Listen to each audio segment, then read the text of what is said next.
Today, let's talk about those people who go up and then down. You'll see what I mean when I read you from Isaiah chapter 14, verses 12 through 15, where we read, "How you are fallen from heaven, O Lucifer, son of the morning! How you are cut down to the ground, you who weaken the nations! For you have said in your heart, I will ascend into heaven. I will exalt my throne above the stars of God.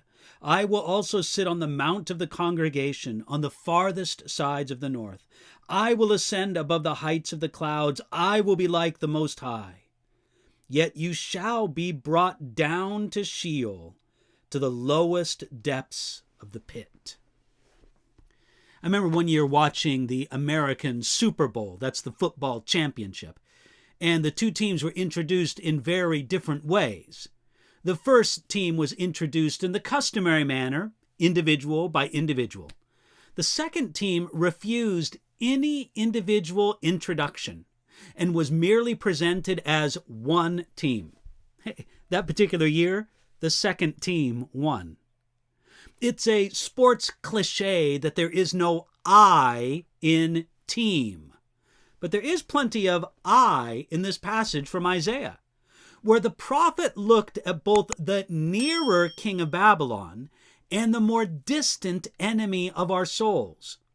The pride, the grasping, selfish ambition, and the self-will of both beings was powerfully expressed in 5 I will statements. This expresses the essence of the self-focused and the self-obsessed life. I will ascend into heaven. That's like saying heaven will be my home and my place of honor. I will exalt my throne above the stars of God. That's like saying I will be enthroned and will be exalted above all other angelic beings.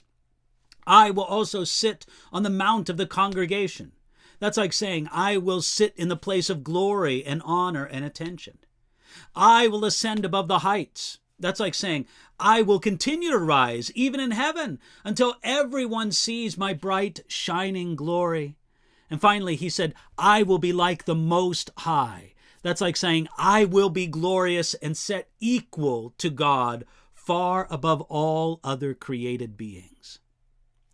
Now, we see in these statements not so much a desire to exalt one's self above God, but the desire to exalt one's self above one's peers.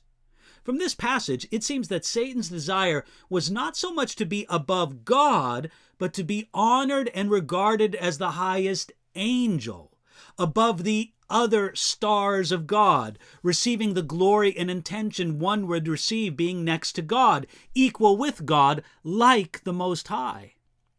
We don't have to want to be exalted higher than God to be like Satan. It's enough to want to be exalted above other people. Lucifer was certainly a glorious angel, the day star, the son of the morning, and he was also called the seal of perfection, full of wisdom and perfect in beauty, the anointed cherub who covers in Ezekiel chapter 28.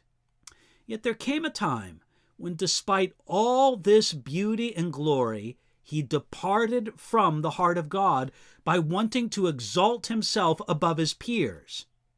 Now, in contrast, the heart of Jesus says, the status of equality with God is not something I will hang on to. I will let it go. I will give up my reputation, be a servant, and live humbly among men, and even die an excruciating and humiliating death.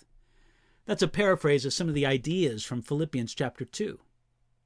When Lucifer departed from God's heart, he fell from glory, and fall he did.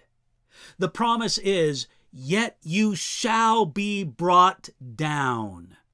You see, despite Satan's desire to exalt himself, he won't be exalted at all. Now, certainly, there's a sense in which he is exalted right now, but in an eye blink in the scope of eternity, Satan, like all those who desire to exalt themselves, shall be brought down. So what about you? Which way are you going?